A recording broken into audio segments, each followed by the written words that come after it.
So everyone, ladies and gentlemen, please welcome to the stage Elizabeth Reidy, representing Tasmania, speaking to the topic that conscience does make cowards of us all.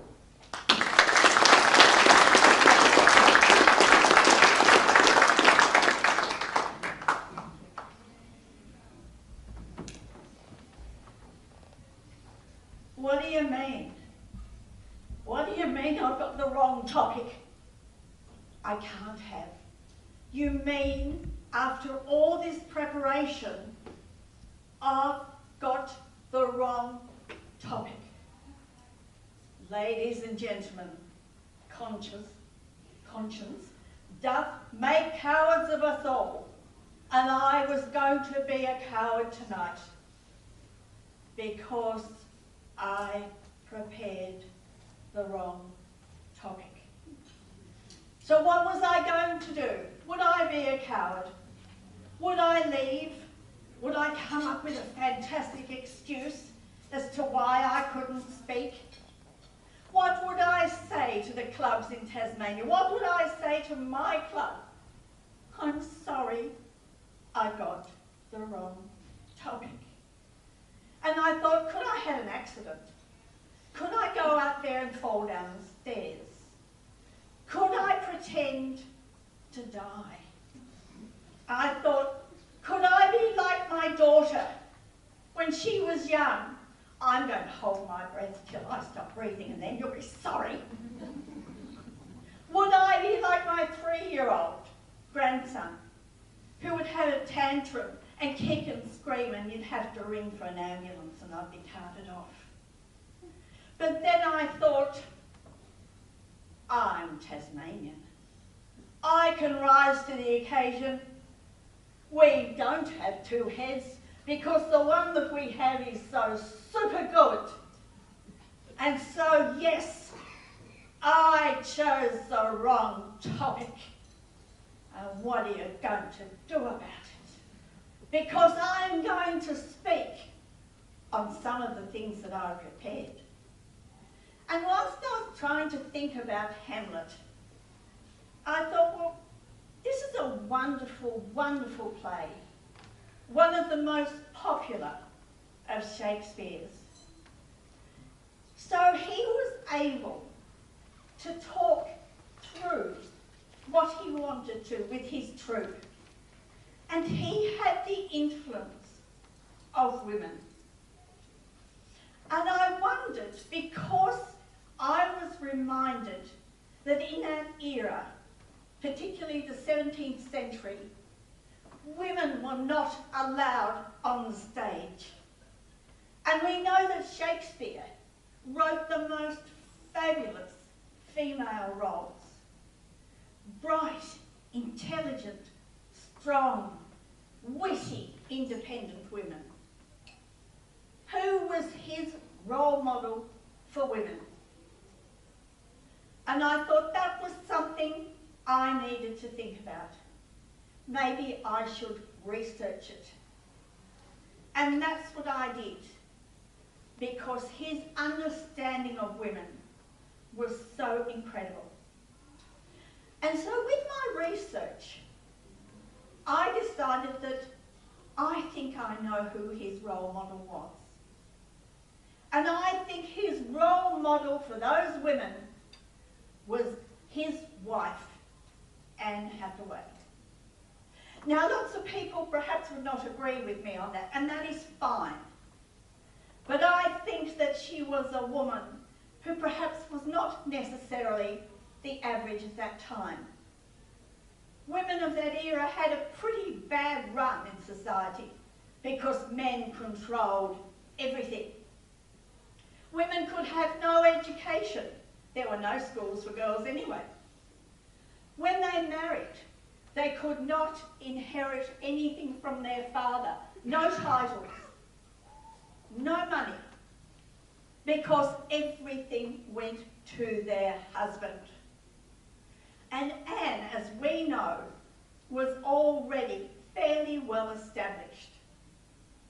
In fact, this era can be summed up by a quotation from John Knox, who was a Scottish reformer And he wrote in one of his many books in 1577, "A woman created in perfection is created to serve and obey a man."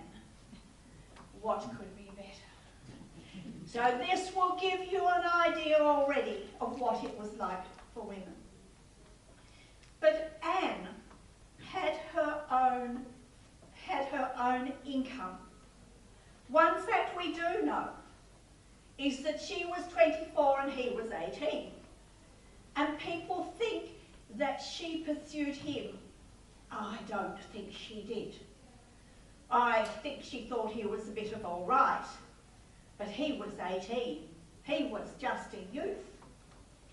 And I also think that they're going through all his plays, which I did. I was able to see some lines that I thought, woman's influence there. And I think going through all this and imagining it, I can see Anne's influence. For example, when they were courting, I imagine them going down a lane in Stratford, and Will is trying to impress Anne, and he really loves her. And he says, "Anne, I'm sorry, modern vernacular, Anne, I'd really like you to marry me. I really love you. I know I'm just a youth, but look, I could grow a beard." And Anne laughs. And she says to him, "He that can grow a beard is more than a youth, and he that has no beard is less than a man." And he thought, "Oh, wow, that's really great. Maybe I'm not too sure what it means, but I'm going to use that." And sure enough, he does. And we hear that in Beatrice's speech when she says that she wants to marry no man because no man is good enough for her. She would lose her independence if she married a man.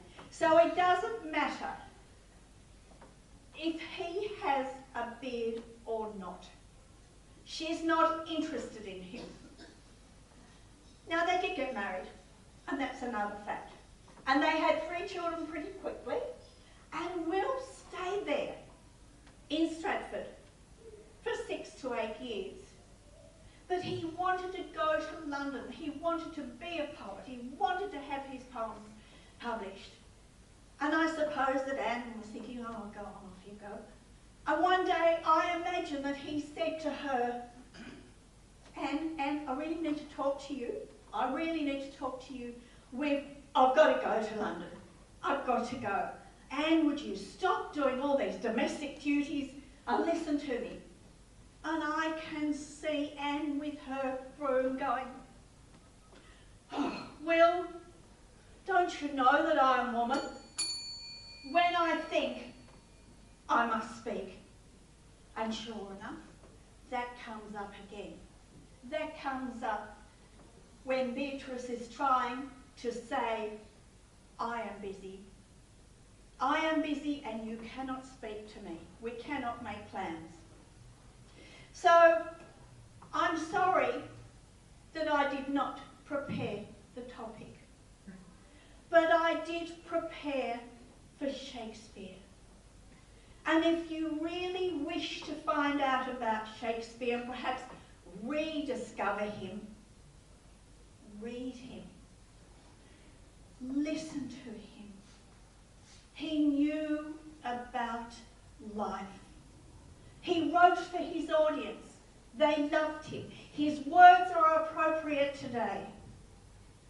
And if you want to know about love, and I think he loved Anne, you just have to read The Tempest, Act 3. And you can hear the words from the man who was trying to pursue Matilda. And he says to her, "Hear my soul speak. The moment I set eyes on you, my heart did fly to your service. and there it resides. What is more beautiful than that? But I must go because I did not prepare to the topic. But I will say that I would like to be like Rostrum at the end of As You Like It, because she spoke the epilogue, which was unusual for a woman, and she said, "When I make curtsy, bid me farewell."